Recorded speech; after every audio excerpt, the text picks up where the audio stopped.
Hi praise lord, దేవునికి స్తోత్రం, హల్లెలూయా.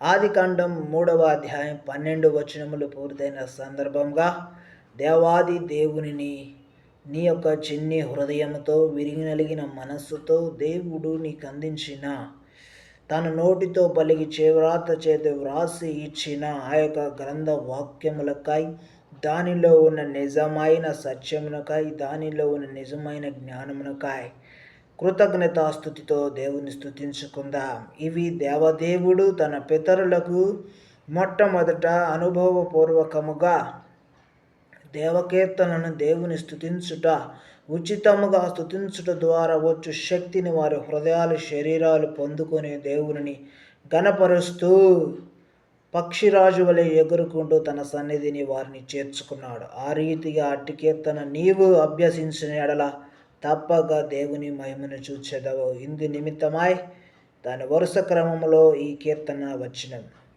అదేదనగా, అందరిలో అతి శ్రేష్ఠుడు మనకందరికీ తానే ప్రభువు.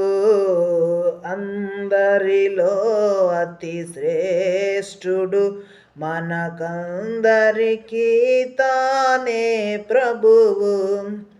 హల్లెలూయకు పాత్రుండు, హల్లెలూయకు పాత్రుండు, అనుదినము మ్రోకెదము,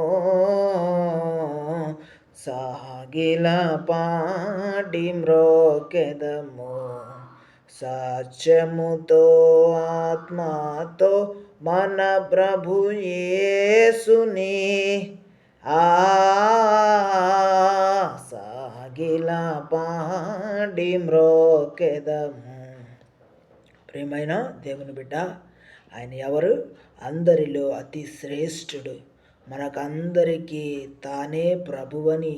హల్లెలూయాకు పాత్రుండు. హల్లెలూయా అనగా ఇది పరలోకపు భాష.